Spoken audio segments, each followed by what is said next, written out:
Muchas gracias por su participación y pues gracias a todos que estén presentes. Esperemos que disfrutemos el evento. Hola, buenos días a todos. Soy Verónica Cordero, directora de Desarrollo de Negocios de HR Ratings. Muchísimas gracias a ANFE y a todo el equipo por la organización, por la invitación. La verdad es que para nosotros es sumamente importante estar presente en este tipo de eventos, la parte de la vinculación con el sector y, como decía Enrique, pues la sensibilidad un poco de lo que estamos hoy viviendo para nosotros es muy importante.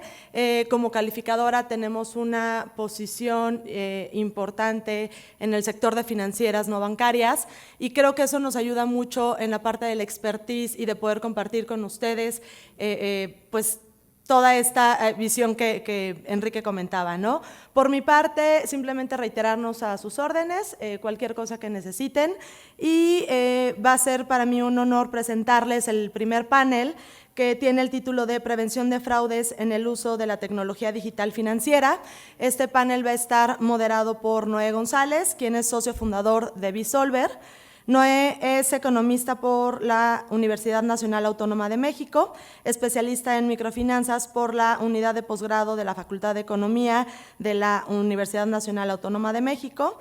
Actualmente es socio director de Bisolver, donde se ha centrado en temas como auditoría, asesoría, capacitación y consultoría en prevención del lavado de dinero, elaboración y actualización de manuales, atención a oficios de autoridades como la CNBV, Conducef y SAT, administración integral de riesgos, control interno, gobierno corporativo, administración de empresas, formulación y evaluación de proyectos de inversión y jurídico corporativo. Los dejo con Noé para que les presente el panel con el que arrancaremos el día de hoy. Muchas gracias y un gusto estar aquí. Gracias. Muchas gracias. Es un gusto saludarlos nuevamente ahora de forma presencial. Nos ha tocado vivir una serie de circunstancias y ahora podemos finalmente estar reunidos. Como bien comentábamos, un tema que es muy importante es la prevención de fraudes. Independientemente a las circunstancias que hemos vivido, sigue siendo un tema que tratar. Precisamente, en algún momento una entidad financiera que no tenía previsto que iba a pasar una situación, tuvo un hackeo de su sistema automatizado. Posteriormente, los hackeadores le pidieron una recompensa para liberar la información que estaba encriptada. Después de tomar decisiones difíciles, la entidad financiera decidió pagar para que se liberara su información. Pensamos que hasta este punto posiblemente ya se había pasado ese problema, pero no era así. Semanas después, resulta que empezaron a ser extorsionados los acreditados, les pedían pagos adelantados o les ofrecían créditos adicionales a cambio de una compensación por fuera. Luego entonces, ¿qué significa prevenir? Significa tener una estrategia para evitar que este tipo de cosas sucedan. Y detectar significa que debemos darnos cuenta en el momento en el que las cosas están pasando.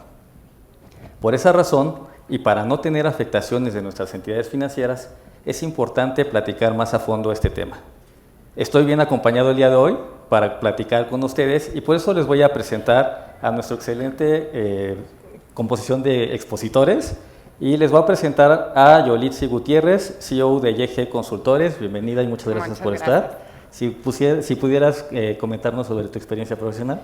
Sí, bueno, soy abogada, certificada en prevención del lavado de dinero por la Comisión Nacional Bancaria de Valores y nos dedicamos a temas financieros, asesoría en temas financieros para certificaciones, cumplimiento, prevención del lavado de dinero, autorizaciones. Tenemos el 33% del mercado fintech que hemos logrado las autorizaciones de ese sector, entre otros casos de éxito como transmisores o FOMS, cajas, participantes del SPI y demás.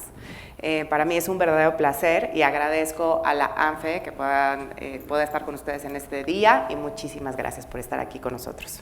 Gracias a ti por acompañarnos. También está con nosotros Daniel Salas, socio de impuestos del sector financiero de EY. Bienvenido, estimado Daniel. Muchas gracias. Si gustas platicarnos de tu experiencia profesional. Sí, claro.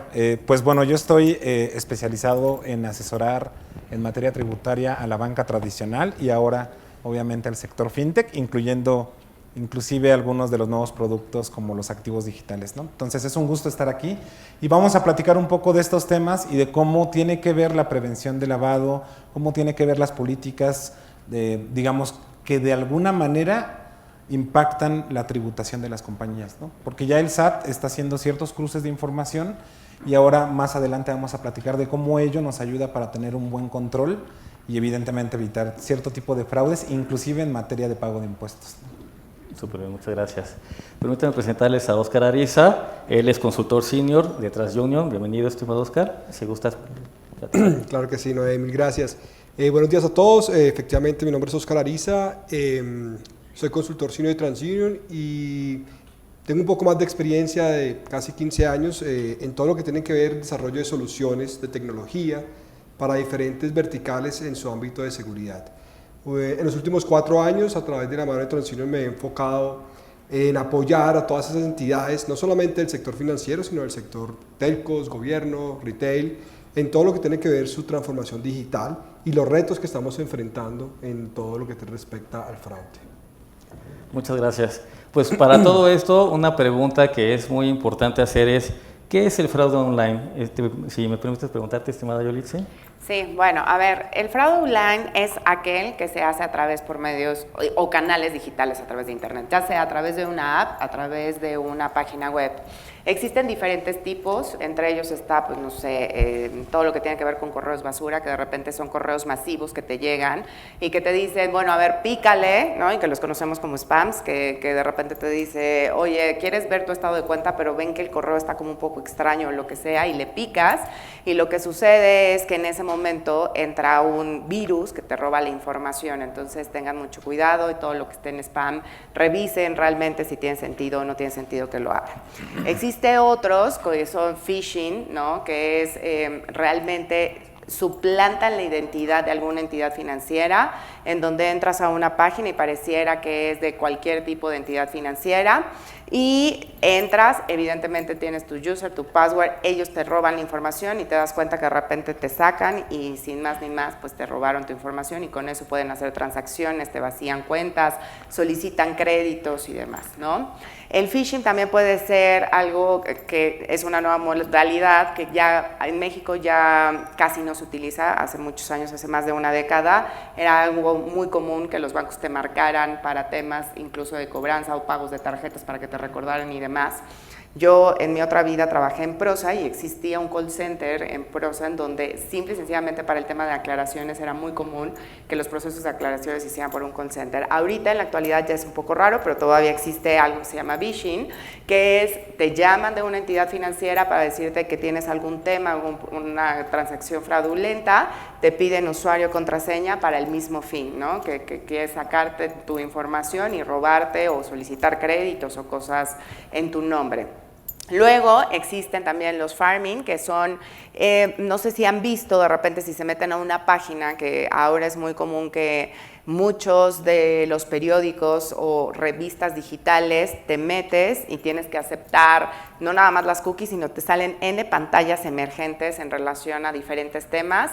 Y estos justo son los farming que te meten demasiada publicidad o te meten cosas como eres el ganador, eres el usuario número 1000, pícale y te vas a ganar una bolsa o un viaje o lo que a ustedes se les ocurra. Y hay gente que sí pica y al momento de que hacen este clic en esta pantalla emergente, pues evidentemente puede haber un robo. Y está otro que es con mensajes, o sea, te llegan los mensajes a tu teléfono y te dicen, oye, pues a lo mejor tienes, insisto, un tema de una aclaración, de una transacción, que es de los más comunes, o por lo menos Profeco en sus estadísticas dicen que son de los fraudes más comunes en relación a que te inciten con un tema que es una transacción que no reconoces por montos muy altos o un crédito o cosas de este tipo, y pues bueno, igual te piden usuario, contraseña y es lo mismo, jalan tu información a fin de poder entrar a tus cuentas financieras y hacer uso de las mismas. ¿Cómo se va dando la evolución de los fraudes en el uso de la tecnología digital? ¿Quisieras comentarnos algo al respecto, estimado? Claro, no, es muy interesante. Con todo esto de la transformación digital, así como le abrimos la puerta a nuestros consumidores para exponerles nuestros servicios nuevos en nuestros canales digitales, pues también le estamos abriendo la ventana a los defraudadores. Yoli nos contó algo, pero realmente la gran evolución que estamos viendo, desafortunadamente, y siempre ha pasado, los defraudadores nos van llevando 1 o 2 pasos adelante. Y el reto de nosotros como TransUnion y como todos es ver cómo podemos mitigar ese tipo de riesgo. Justo esta semana recibíamos el informe de los indicadores del Q3 del 2022 con respecto al Q3 del 2021 y veíamos pues esto a través de una plataforma donde vemos más de millones de transacciones a nivel global y esas transacciones cómo las vamos enfocando y asociando a los tipos de fraude.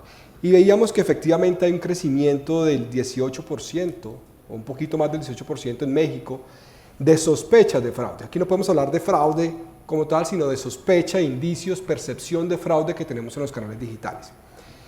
De ese 18% hemos visto que obviamente, y sobre todo a día de hoy, las verticales son los sectores más digamos que afectados es el sector financiero. Y tiene todo el sentido, ¿por qué? Si hablamos de hace 2 años, cuando estábamos en pandemia, finalizando la parte grande de la pandemia, efectivamente veíamos que el impacto mayor era en sectores de ocio, de e-commerce, de viajes, porque fueron esas entidades las que primero arrancaron en su transformación digital, no comenzaron su transformación digital, pero los que evolucionaron más rápido en ese momento para poder ofrecerle el servicio a los demás. Y los defraudadores saben eso, los defraudadores saben hacia dónde moverse y en qué momento, y cómo eso va relacionado a la cantidad o al volumen transaccional que hacen las entidades. Obviamente, ahora que estamos mucho más en esta nueva normalidad, digámoslo así, pues vemos cómo el sector financiero ha incrementado su transaccionalidad digital y por ende se ve reflejado en el fraude.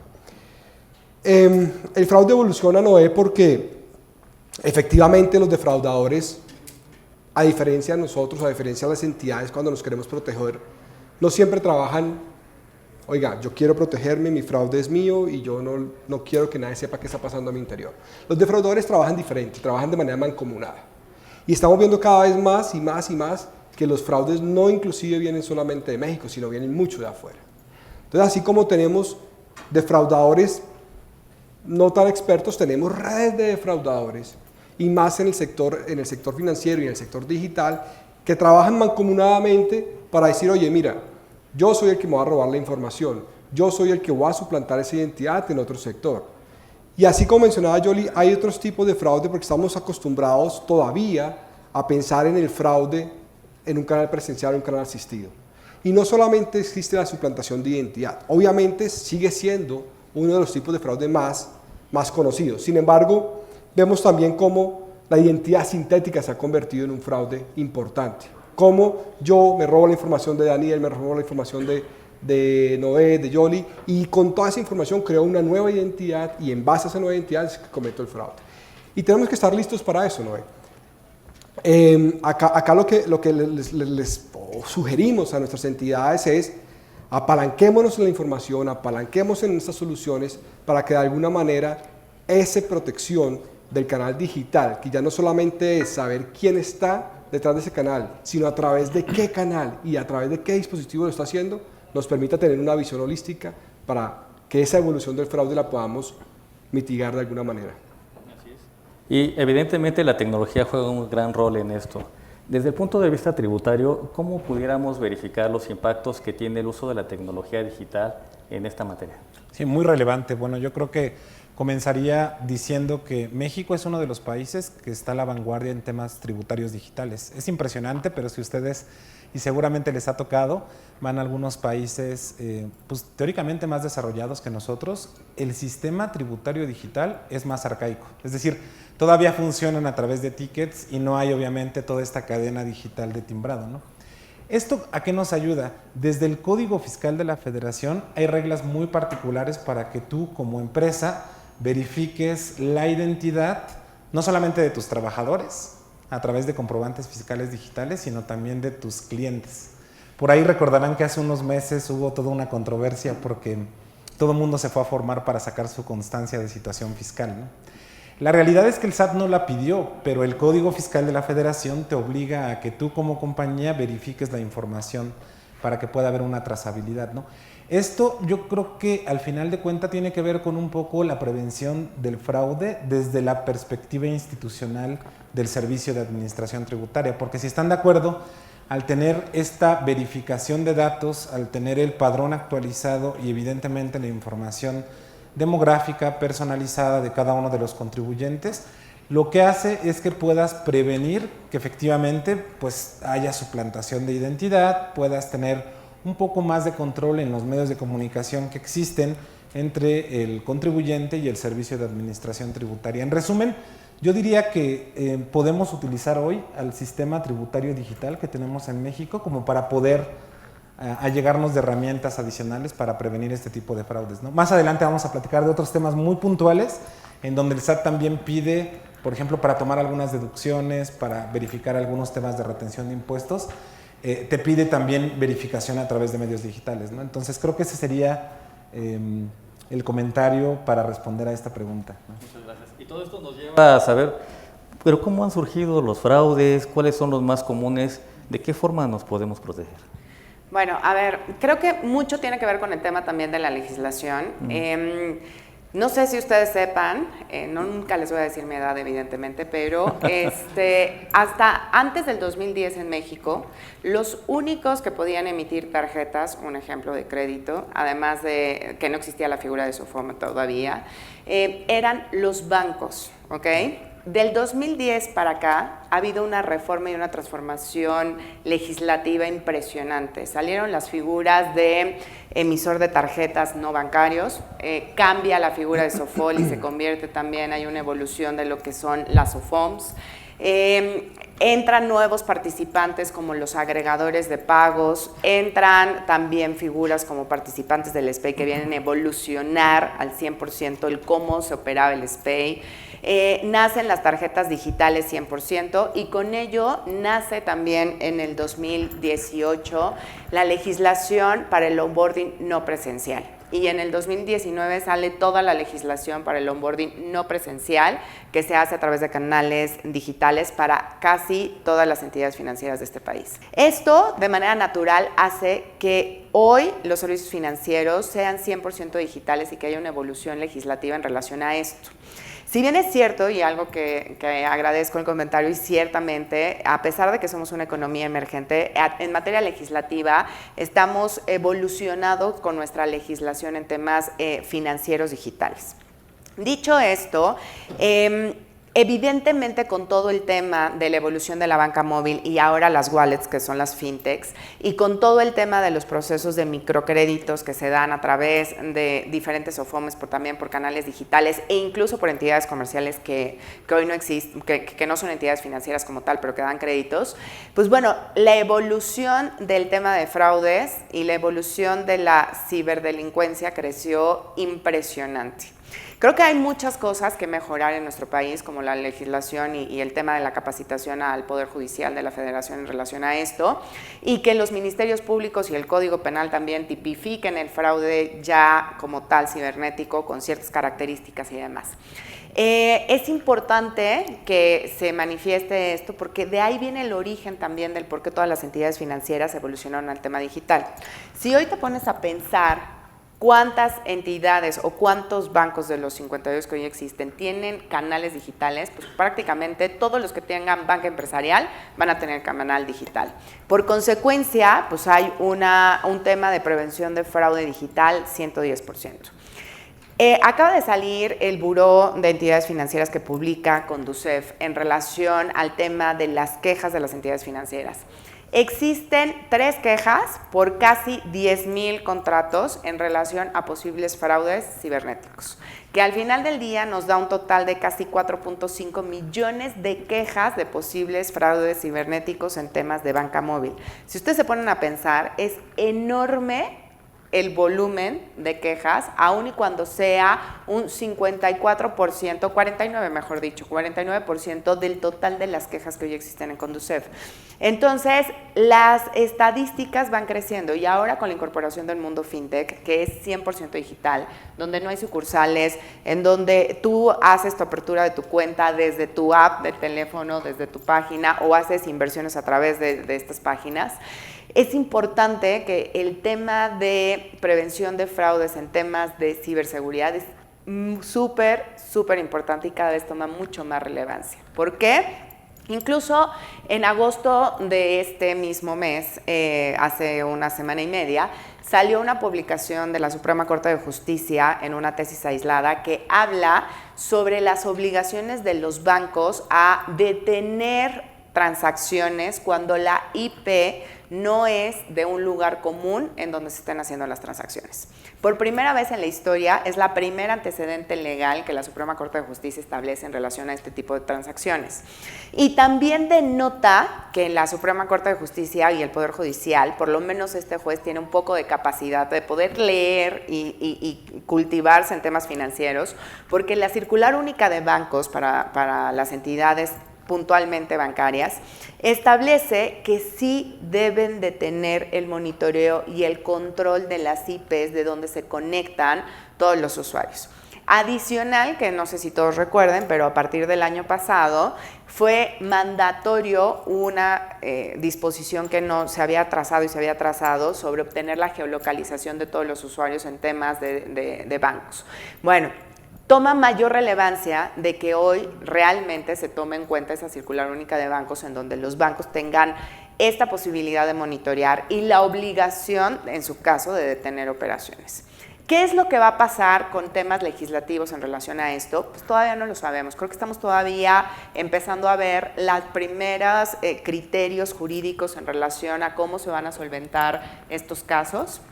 Pero sin duda viene una evolución legal y sin duda también creo que es súper importante que haya reformas en el Código Penal para que se tipifiquen este tipo de delitos de manera puntual, porque no se puede tratar como un fraude natural cuando es a través de canales digitales, ¿no? Entonces creo que vamos bastante bien en el tema legislativo en relación a esto, pero que nos falta sin duda alguna.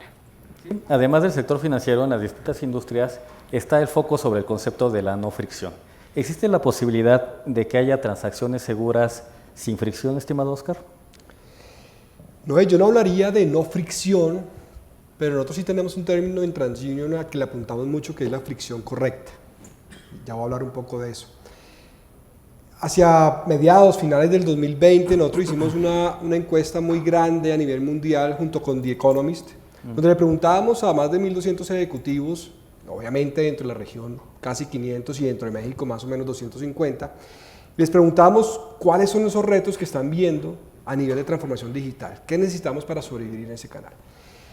Y hubo muchas conclusiones, pero una que nos impactó mucho a nosotros hablaba de esto, de ok, si yo quiero que mi servicio, que mi proceso, que mi proyecto sobreviva en el mundo digital, yo necesito dos cosas importantes, flujos adaptativos y flujos fluidos. ¿Y qué significa eso? Que efectivamente cuando se disparó la transformación digital y comenzamos a trabajar en este mundo digital, lo que hacíamos era colocar capas y capas y capas de fricción a nuestros clientes. Y está visto, porque casi un 70% de deserción hemos visto en los últimos años en esos canales digitales. Dos de cada tres personas están diciendo, mire, ¿sabes qué? Yo prefiero cambiarme de entidad que seguir con un proceso tan engorroso como esto. Entonces, cuando hablamos de la fricción correcta, estamos diciendo, mire, tenemos que tener efectivamente capas de seguridad, pero ya existen, y lo acaba de mencionar Jolie, existen capas que me permiten a mí de alguna manera mitigar ciertos riesgos y son capas enfocadas hacia el canal digital, que son totalmente invisibles para nuestros usuarios, pero que de alguna manera me están diciendo, oiga, cuidado, yo voy a prevenir el fraude, cuidado, tengo un riesgo, tengo una alerta alta.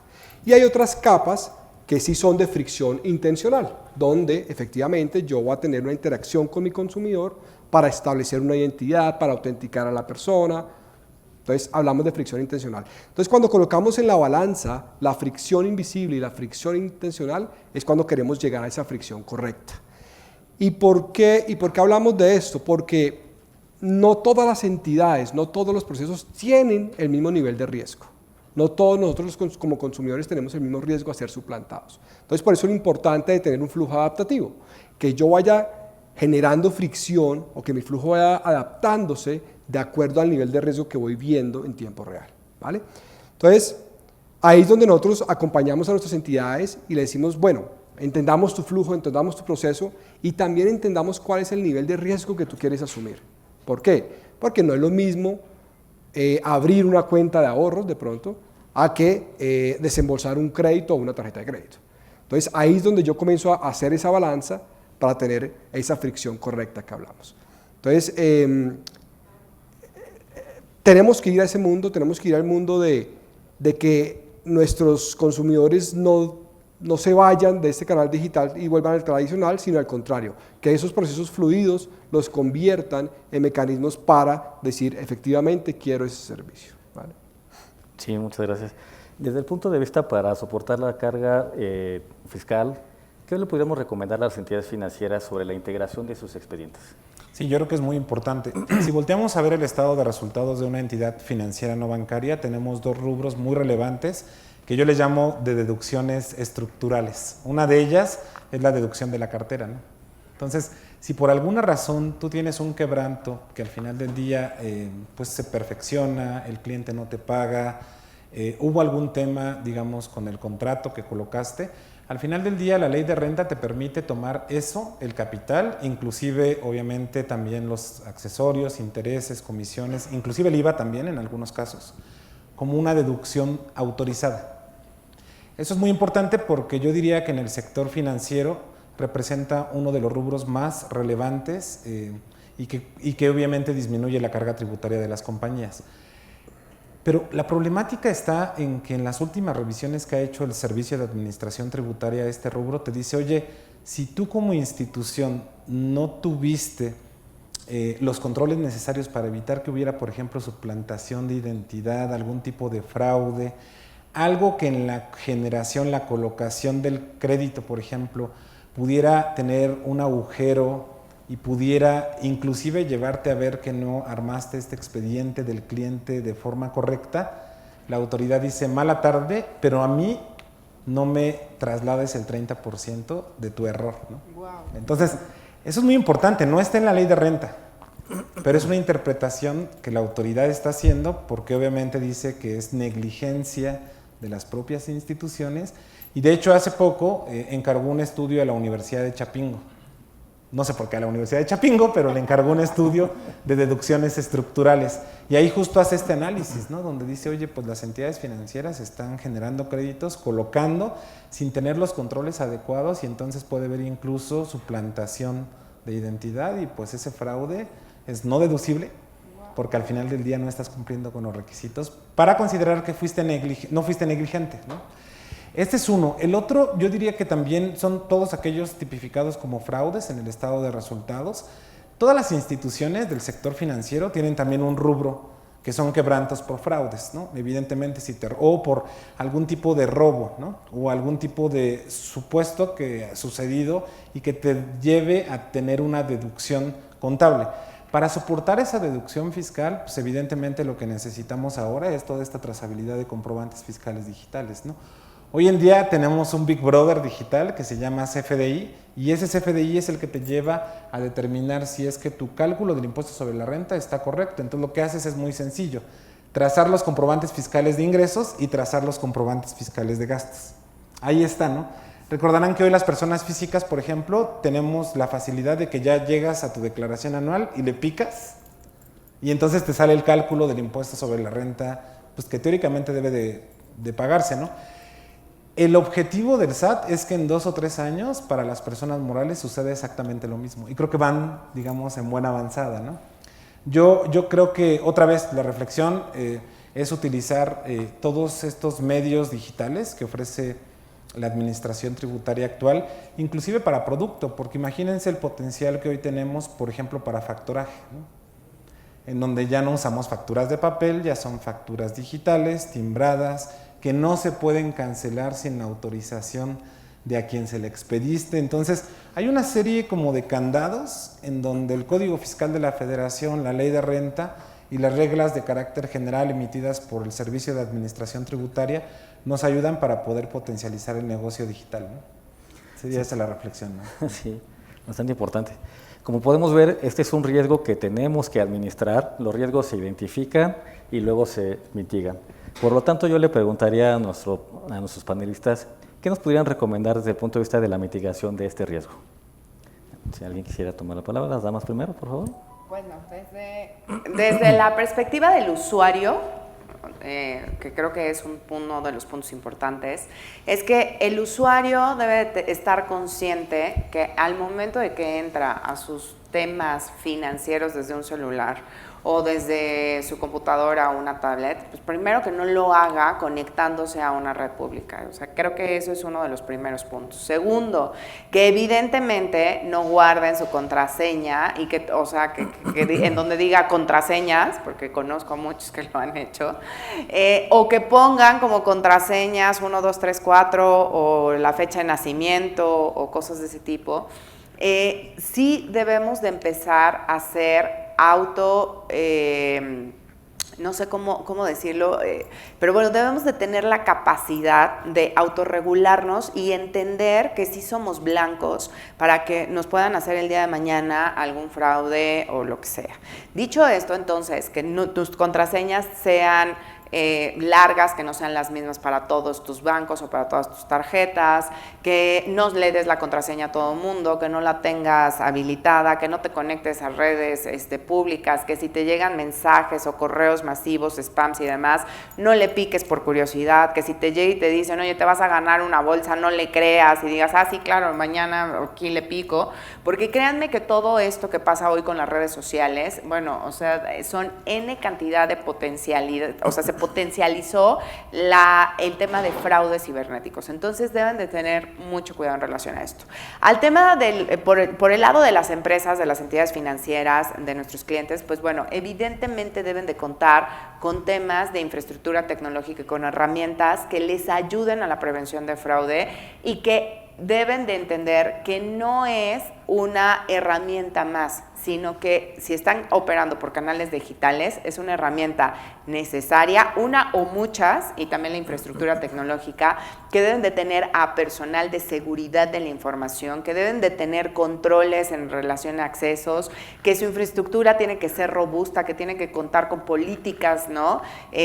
Buenas en temas de seguridad de la información, y que ya al día de hoy es una necesidad que toda la industria financiera cuente con esto. Creo que esto es esencial, es vital, es importante, y que tengan políticas importantes. Imagínate si ahorita lo que nos está comentando, si el día de mañana tú tienes dentro de tu presupuesto destinado X tema para pago de impuestos, porque todos en nuestro budget lo tenemos destinado, y de repente resulta que todo lo que se fue de fraudes porque no hiciste una inversión correcta para hacer un adecuado onboarding o porque no tienes la infraestructura y demás, y el día de mañana el SAT te dice, oye, no, se te va uno deducible y además pagas los impuestos, pues es una locura, ¿no? Serían pérdidas y pérdidas y pérdidas y pérdidas para todas las entidades financieras. Entonces, creo que sin duda alguna es vital que cuenten no nada más con el personal, sino con la infraestructura necesaria para evitar los fraudes en temas de ciberseguridad. Sí, y además generalmente utilizamos las redes sociales para comunicar nuestro día a día, ¿no? El día de hoy estoy en tal restaurante, con tales amigos, me saco fotos en donde estoy. Toda esa información que le ayuda a las personas a que seamos una víctima más fácil, ¿no? Entonces evitemos usar como diario nuestras redes sociales, que es otra forma de mitigar este tema. No sé si quisieras agregar un punto en esto. No, yo creo que coincido. Haría enfoque otra vez como a los temas de trazabilidad.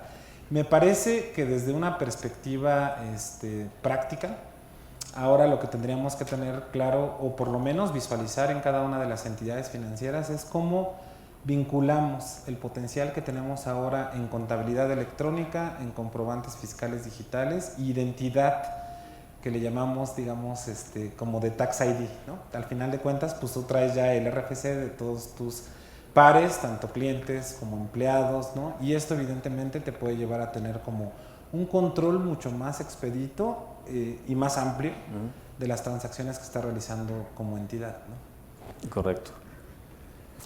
Noé, yo me llevo o quisiera invitarlos a cómo mitigar el riesgo en sentido de, cuando estamos hablando de la transformación digital, ya no podemos hablar de la identidad personal únicamente. En este mundo estamos hablando ya de algo que se llama como physical identity o identidad física digital, y lo que estamos buscando es que efectivamente, así como hay herramientas de biometría facial, de biometría de voz, biometría de dactilar, cuando hablamos en un mundo digital de una autenticación fuerte para una persona ya física, pues hablamos de tres factores importantes: inherencia, posesión y conocimiento. ¿Quién soy, qué tengo y qué poseo? Y con esos tres factores yo puedo identificarme. y tener una identificación robusta en un proceso robusto en una identidad. Pero no quiero irme sin que llevemos el foco hacia la parte digital, hacia mi identidad digital. Nos mencionaba Yoli de lo importante que están diciendo las circulares, que detectemos desde dónde se conectan las personas, su geolocalización, que la IP la podamos controlar. Y para todo eso existen herramientas invisibles para los consumidores que nos permiten llevarnos a ese tipo de identidad digital. ¿Cómo qué? Hombre, yo necesito saber que efectivamente Oscar Ariza está entrando a mi canal digital, pero también necesito saber ese dispositivo que está utilizando Oscar Ariza, qué contexto tiene, qué reputación tiene, qué historial tiene. Oye, es un dispositivo móvil, es un dispositivo desktop, laptop, es una red, es un botnet.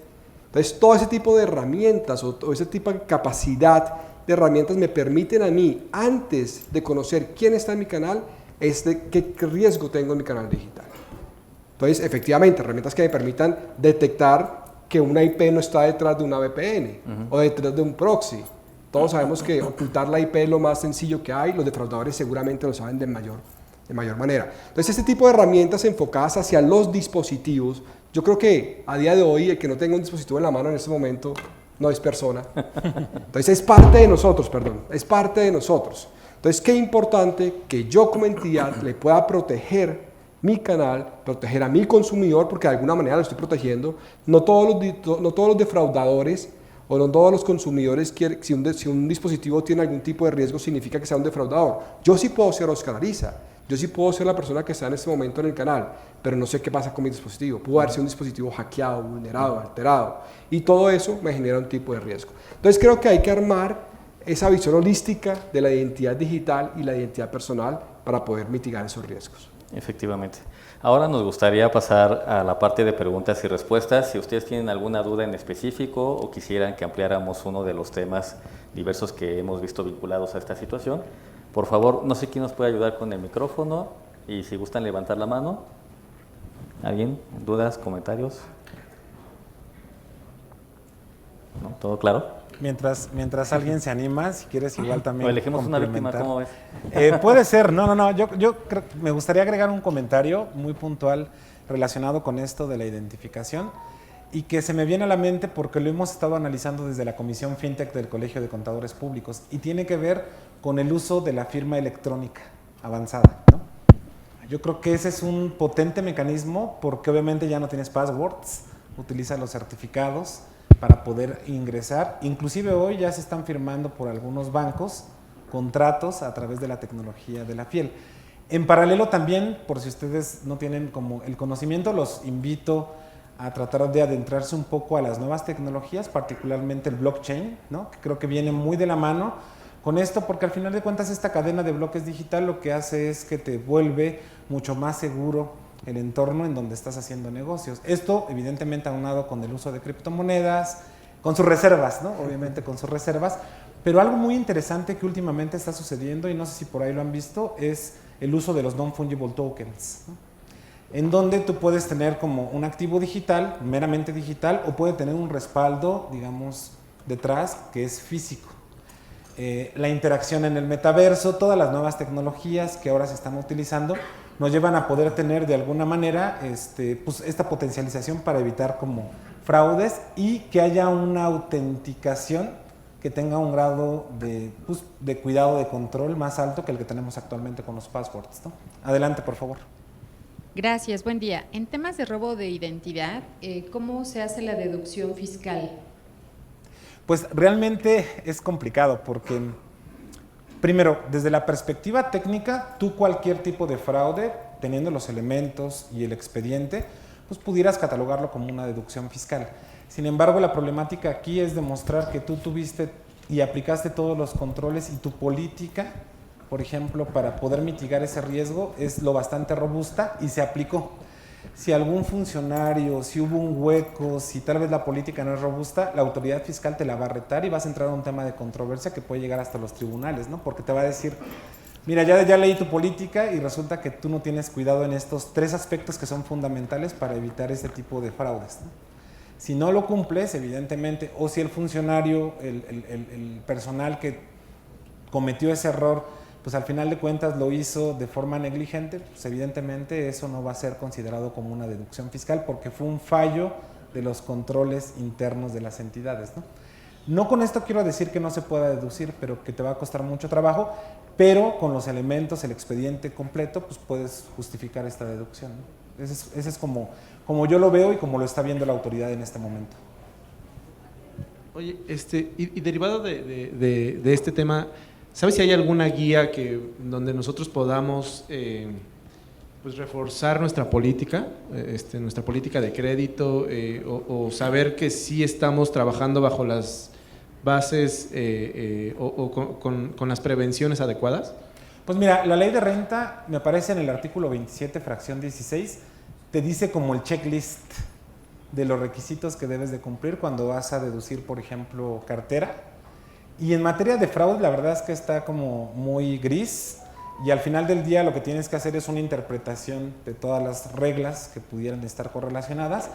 A lo que sí tienes que llegar es que en tu política, desde la perspectiva de la deducción fiscal, pues tengas que tener el comprobante fiscal digital, en su caso, ver cuál es la política que estás tomando para tomar una deducción, porque si estás de acuerdo, cuando tú, por ejemplo, reconoces los ingresos de una entidad y colocas un crédito, no facturas el capital, por ejemplo. Lo que sí facturas son los intereses, tanto normales como moratorios, las comisiones y el IVA, ¿no? Eso sí lo facturas. Cuando deduces un quebranto o un fraude, pues al final de cuentas no vas a tener como tal una facturación que alguien te esté dando, ¿no? Entonces, lo que te pide la autoridad es tener esa trazabilidad y ver que de origen lo que tú estás deduciendo fue un ingreso. Ese es un punto muy, muy importante. ¿Por qué? Porque al final de cuentas tú tienes que justificar que existe una asimetría fiscal, ¿no? Yo creo que en términos generales sería básicamente la recomendación. Bueno, una pregunta. Mencionaron que para los bancos ya es una obligación identificar el IPE. Sí. Ya es una obligación para detener una operación de posible fraude. Correcto. ¿Qué tiempo consideran que para los OFOMES o otras entidades nos empiecen a regular de esta manera? Mira, yo creo que todavía va a tardar, o bueno, la evolución en la legislación en materia financiera sobre las obligaciones de cumplimiento y de monitoreo y de prevención y de seguridad de la información, va a tardar al menos 3 años. Ya hay, de hecho, pláticas y ya hay un proyecto en la Comisión Nacional Bancaria de Valores en relación a tratar de unificar las reglas de seguridad de la información que tienen los bancos para el sector financiero.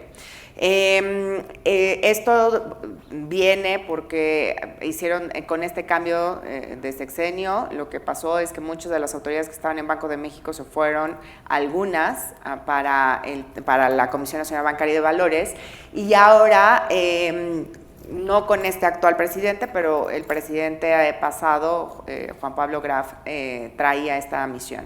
Ya hay un proyecto, se va a empezar a discutir con las diferentes entidades, yo creo que en este segundo semestre del año, esperemos que así sea y que no se detenga, en donde ya están hablando de temas de ciberseguridad.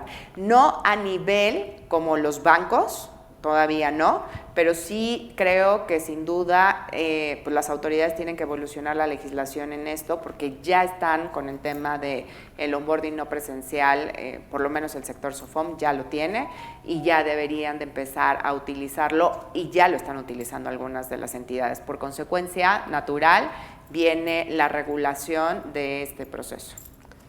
Y en adición a lo que menciona Yoli, yo creo que debemos estar listos no solamente para cuando llegue la regulación, sino porque ya existe redes de defraudadores que, como les mencionaba, al no ser presenciales, están en todo el mundo. Entonces, qué interesante que podamos tener herramientas que mejoren mi retorno de la inversión, que son transparentes y que de alguna manera me están a mí garantizando que a través de un set de reglas que yo pueda tener una alerta si de pronto vienen transacciones desde el exterior, transacciones de países, ya existen listas de países catalogados como fraudulentos, entonces yo puedo jugar con esta información a través de este tipo de herramientas y de alguna manera mitigar el riesgo que pueda tener.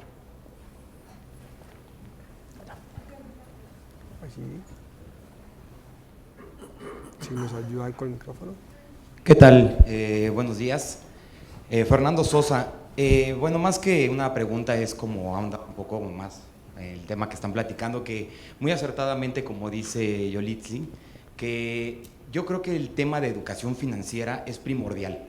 Sí, efectivamente, todas las instituciones están poniendo mucho esfuerzo, mucha dedicación, están invirtiendo mucho en la seguridad de todas sus plataformas, de toda su seguridad para el registro, para las transacciones y demás.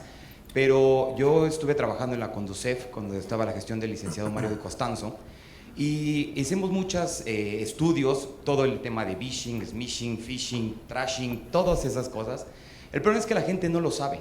Entonces, si nosotros como instituciones financieras no educamos, no damos educación financiera al usuario, pues entonces desde ahí ya tenemos un hueco por donde todas las maleantes, digamos, van a entrar.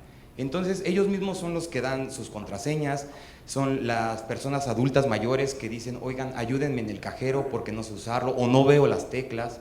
Entonces, dan sus contraseñas, dan números, tiran los estados de cuenta a la basura completos. Entonces, todo eso ya es, por ahí tenemos un hueco muy grande por donde los maleantes pueden entrar para este tema de fraudes.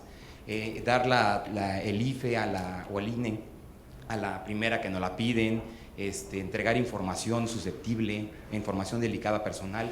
Entonces yo creo que la educación financiera es algo que las instituciones financieras debemos prestar atención e invertir un poco más, porque por ahí estaríamos tapando ese hueco que yo creo que es la principal fuga por donde se está yendo toda esa información.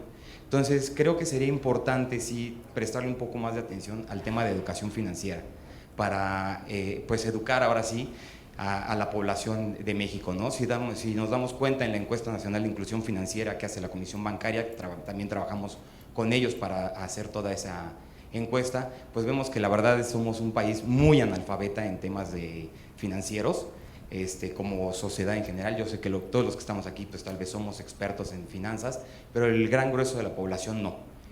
No saben cómo usar un cajero, no saben todo lo que pueden hacer con su información personal. Entonces yo creo que pues sí habría que prestarle un poco más de atención a ese tema financiero. Como les digo, la verdad sí prestan mucha atención a toda la seguridad de sus canales, pero en la parte de la educación financiera pues hay que cuidarla un poco más también para que pues no sea la principal fuga, ¿no? Por donde están yéndose todos estos maleantes y conseguir esa información. Creo que tienes toda la razón. De hecho, hay asociaciones como la ABM que saca programas en relación a esto y publicidad en relación al tema de cuidado de la información. Y creo que no nada más es un tema de las propias entidades financieras, sino también de los grupos gremiales como la ANFE y otras, en donde también pueden crear programas. Pero sin duda creo que sí se necesita que nuestros usuarios conozcan y entiendan que tan importante es el cuidado de tus datos personales, sin duda alguna. Y sobre todo, Yoli, porque efectivamente es uno de los retos importantes de la transformación digital, no solamente en el sector financiero, porque los defraudadores saben dónde robarse la información. Entonces, sí, efectivamente podemos generar una serie de cultura de educación financiera, pero muchas veces también filtramos información a través de redes sociales, a través de información que no deberíamos estar publicando. Entonces, es clave eso, y ahí es donde las entidades, además de esa educación, tenemos que tener herramientas que detecten que ese tipo de información ha sido vulnerable. Entonces, efectivamente, es un reto muy grande el tema de la educación, no solamente financiera como lo mencionaba, sino en todo el tema de la transformación digital. No todos estamos, no solamente que somos financieros, sino que no todos estamos ya adecuados a decir, oiga, sí, yo a través de esto hago esto. A través de este dispositivo puedo hacer todas mis transacciones, mis solicitudes o mis servicios. Entonces es un reto interesante y creo que es parte de lo que buscan empresas o entidades en esta educación de la transformación digital. ¿Qué tal? Buenos días. Buenos días a todo el panel. Yo tengo una duda respecto al tema de la detección de las IPs y a lo mejor también de los dispositivos. No sé si existe algún tipo de plan o solución dentro de todas las entidades financieras o también el respaldo, por ejemplo, por parte del buró, donde se tenga un plan en el cual alguna entidad pueda verificar o acceder a una cierta base de datos para, oye, esta IP tiene cierto riesgo o esta IP con este dispositivo anteriormente realizó un fraude, ¿no? Entonces, para que también nosotros como entidades financieras podamos reducir ese riesgo, identificarlos o mejorar nuestros procesos de originación, ¿no? Digital. Muy importante tu pregunta y gracias por ella. Y efectivamente, yo lo mencionaba anteriormente y desafortunadamente queremos combatir el fraude solos. Y los defraudadores, al contrario, trabajan como decimos en mi tierra, en combo, en gallada, mancomunadamente. Por eso lo importante de tener herramientas, no solamente que me detecten eso que tú dices, porque extraer la información de los dispositivos y ver la IP, la geolocalización, son herramientas muy sencillas. Pero ¿qué hay detrás de esto? Detrás de este tipo de herramientas, sí es importante que tengamos un consorcio. Y ya existe un consorcio, TransUnion tiene un consorcio a nivel mundial, donde en los últimos 15 años ha visto más de 9.000 millones de dispositivos vinculados a transacciones que pueden ser fraudulentas o no.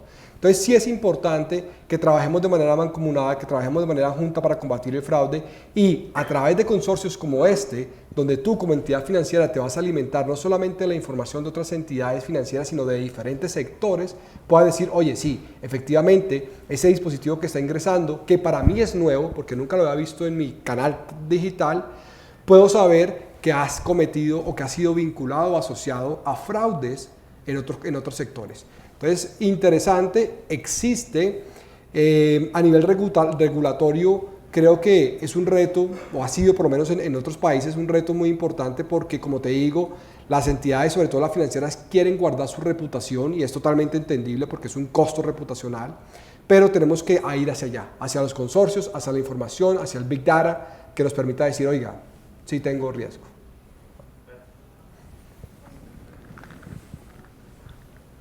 Hola, buenos días. Mi pregunta va muy relacionada con esta y de hecho era muy similar. México y Latinoamérica históricamente vienen atrás de otros mercados. Bien lo dices, ¿no? Los defraudadores ya están en todo el mundo. ¿Dónde está posicionado México y Latinoamérica para el tema de riesgo de fraude?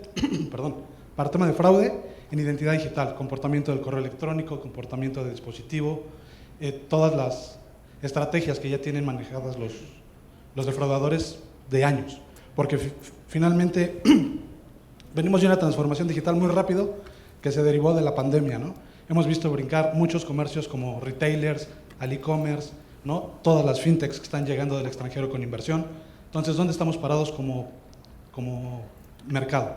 Mira, efectivamente dentro de la región de Latinoamérica, países como México, como República Dominicana y como Brasil, son los países con más indicadores de fraude, de originación hacia otros países de fraude. ¿Qué quiere decir eso?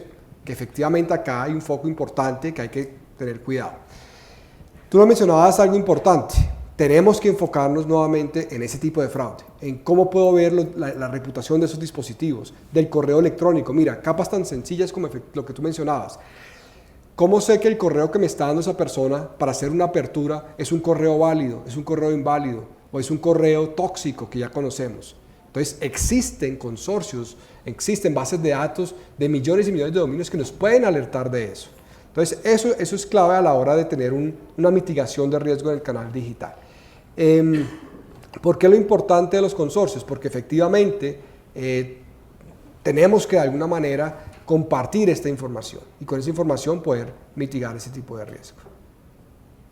No sé, Yoli, si tú querías comentar algo. No, o sea, bueno, a ver, en el mundo digital yo creo que también tiene mucho sentido que México y Brasil sean, ¿no?, muchos de los originadores. Si te pones a pensar en la última encuesta del Banco Interamericano que sacó, ¿no?, sobre el mundo fintech, de casi todo el mundo, México y Brasil somos de este lado de América, en el continente, somos los países más importantes con canales digitales, con información financiera. Esto es súper importante. Entonces, también en la medida de que nuestro mercado va creciendo y está creciendo en el mundo digital, pues evidentemente van a crecer los fraudes también en esto, ¿no? O sea, es como un poco la delincuencia con el número de ciudadanos que existen. Entonces, creo que va en proporción. Y sin duda, en Latinoamérica, México y Brasil somos los países que estadísticamente tenemos el número de fintechs o el número de canales transaccionales digitales más grandes. También increíble.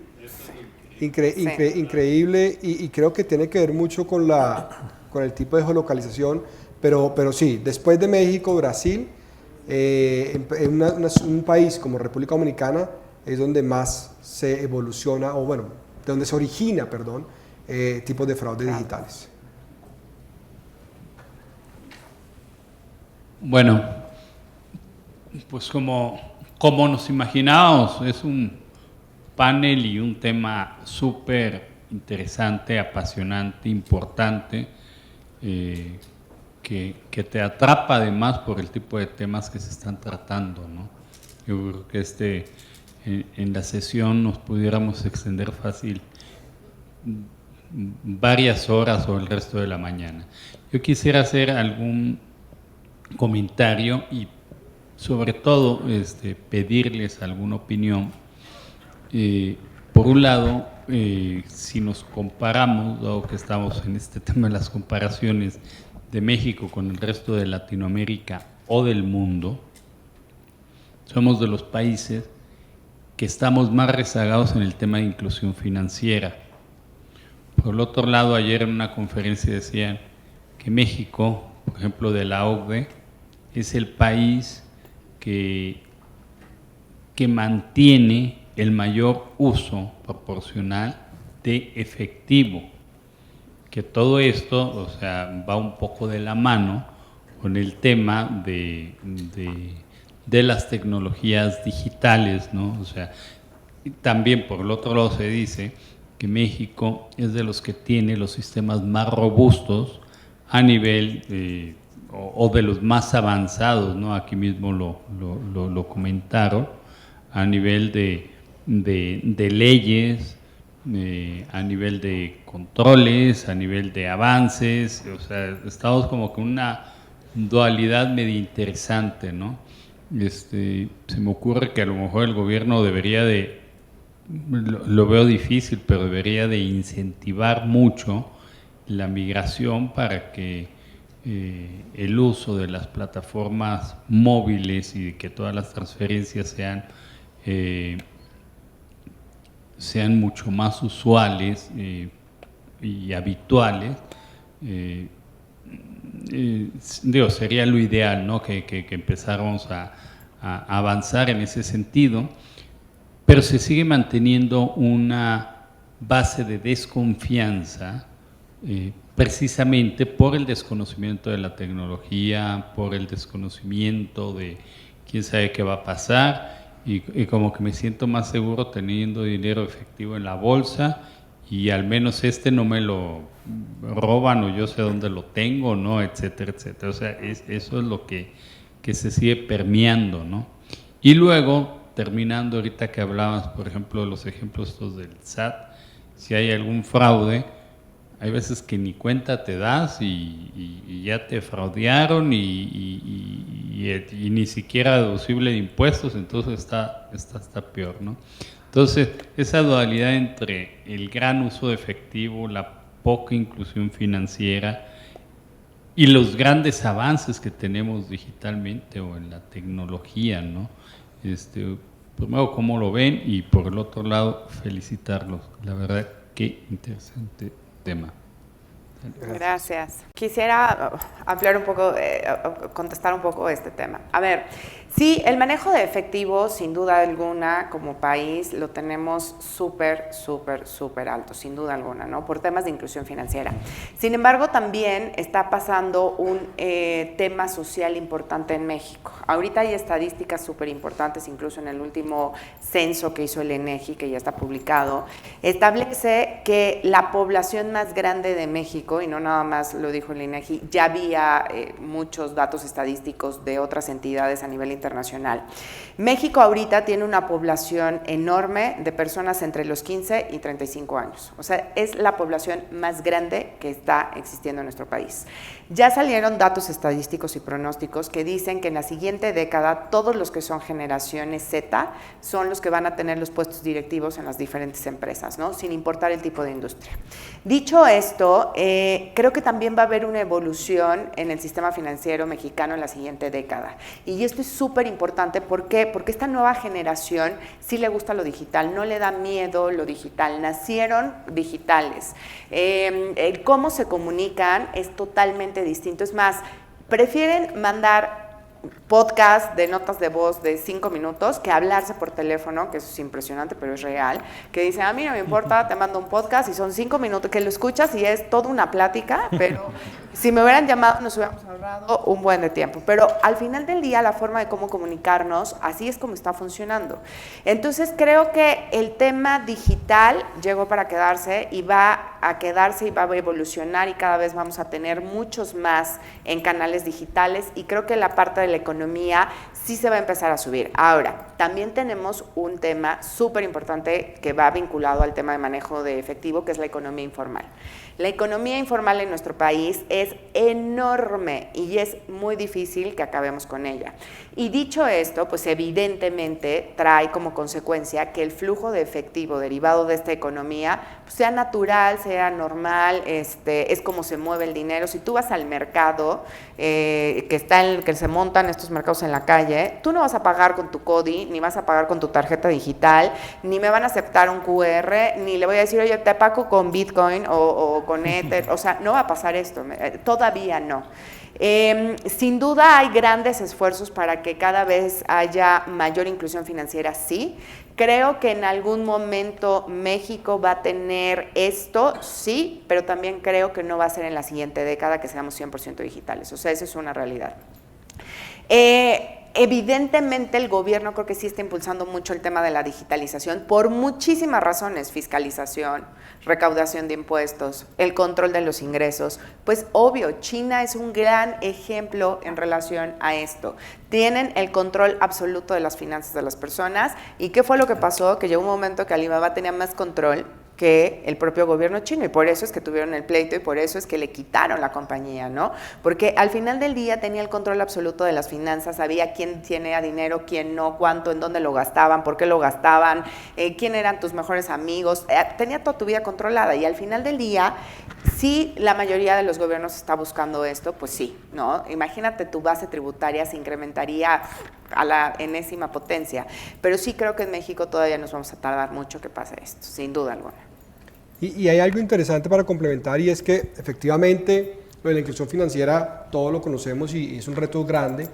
Sin embargo, nosotros veíamos en los últimos 2 años, inclusive en pandemia, el mayor incremento en los canales digitales se hace a través de los dispositivos móviles. Más del 25% en comparación con hace 2 años está haciendo todo a través de los dispositivos móviles.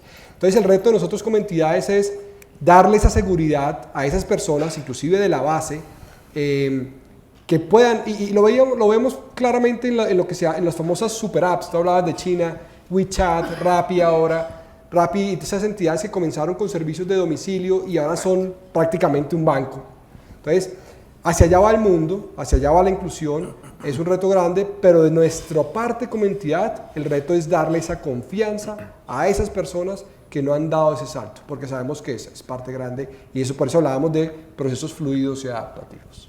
Sí, yo nada más para cerrar, agregaría, complementando, creo que al final desde la perspectiva tributaria ya hay esfuerzos muy particulares que se han hecho para bancarizar, ¿no?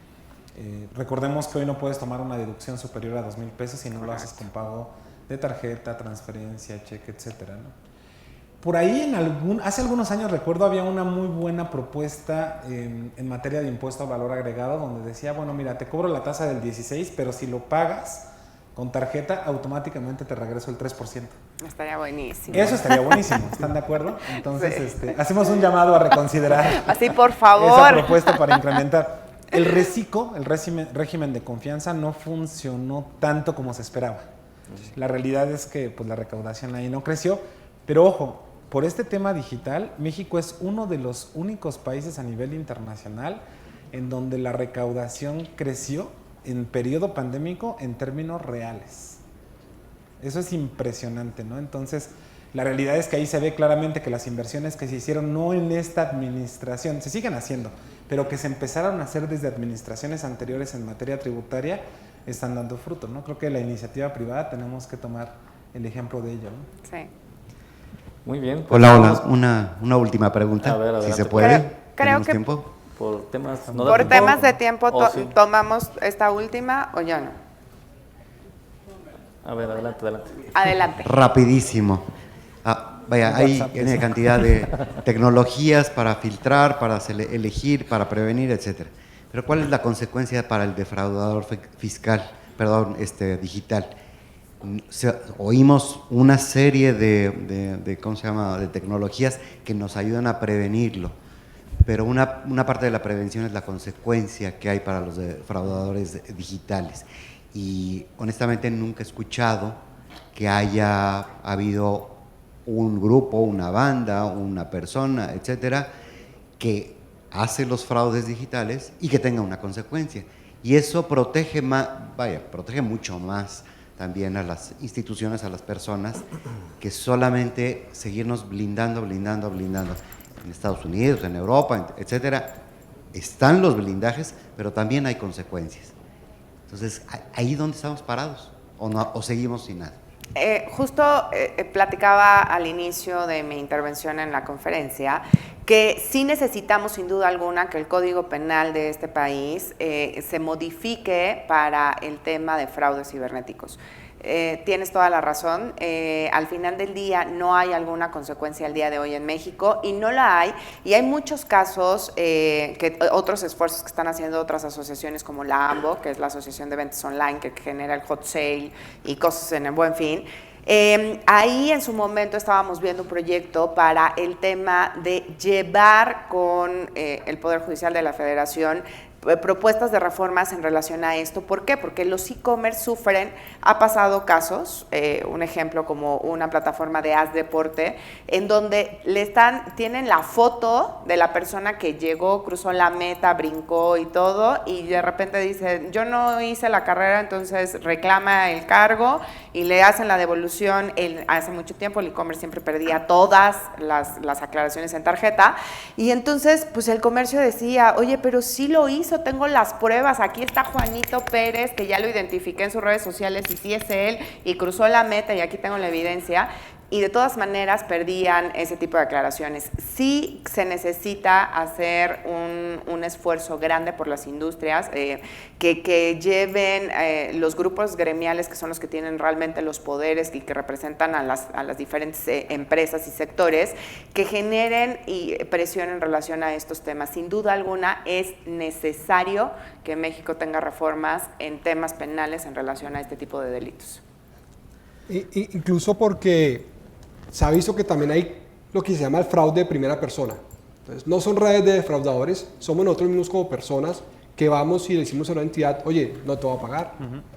Lo que el chargeback que llamamos, oye, yo compré, pero le dije al banco, yo no hice esa transferencia, yo no hice ese costo. Entonces, ese tipo de acciones que también son fraudulentas, pues efectivamente debería ser castigado. Y como tú mencionas, en países como Europa, yo ayer veía en España que efectivamente detectaron una red o una banda que hacía mucho SIM swap, que es una modalidad de fraude donde te clonan de alguna manera la SIM de tu celular y entonces todos los tokens y toda la información le llegues al defraudador, y veíamos cómo efectivamente fueron condenados a muchos años por ese tipo de fraudes. Entonces sí es algo que tiene que ir de la mano con la parte fiscal.